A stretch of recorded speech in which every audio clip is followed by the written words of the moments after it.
Okay, so historic elections and some might call one of the most secretive states in the world, but maybe some opening up. But let's bring in Mike Montesano, visiting research fellow at the Institute of Southeast Asian Studies, and he's visited Myanmar on numerous occasions. And Mike, what do you think of the election results that we're hearing so far? Well, assuming that the NLD has done as well as we're hearing, this is very important for Myanmar's continuing progress. What we've really been neglecting in our coverage of this story so far is news about the parliament into which Aung San Suu Kyi and her fellow members of the NLD will be moving if they take office. Parliament in Myanmar has emerged in the past year as one of the most dynamic and open and deliberative centers of this reform process.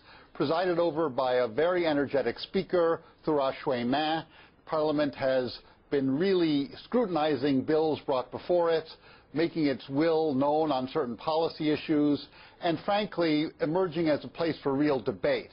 I think that Aung San Suu Kyi's ability to do business with President Thein Sein promises that she will also be able to do business with members of the Parliament, including, frankly, members of the military-backed Union Solidarity and Development Party, many of whom are former doctors, former lawyers, former civil servants, sophisticated people who take a very serious view of their job in Parliament.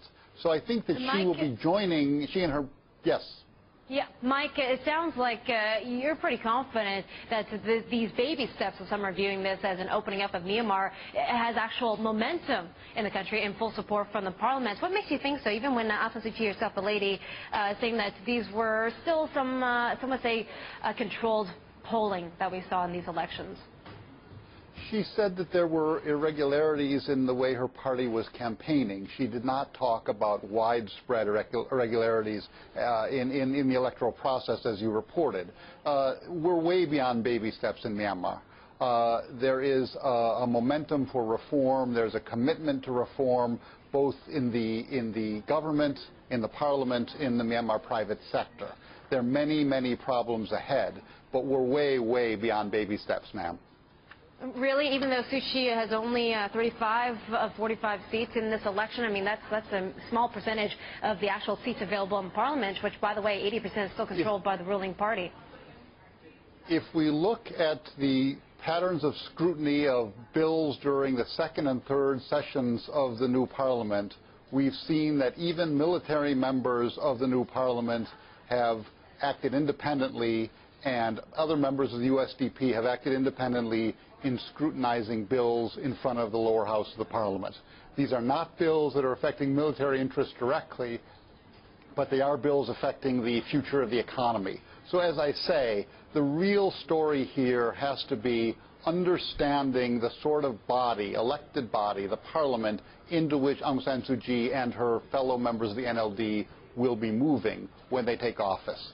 And again, it's important to understand the role of the Speaker. All right. Quickly, Mike, where do we go from here? So Suu Kyi has a parliament seat. Her party has seats in Parliament. What's next for Myanmar?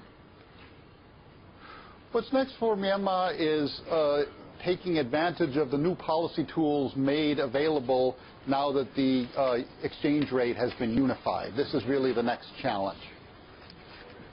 Okay, we'll be closely watching that, considering we do have this new currency float and currency system in place starting on April 1st. Thank you for that. Mike Montesano there joining us from the Institute of Southeast Asian Studies from Singapore.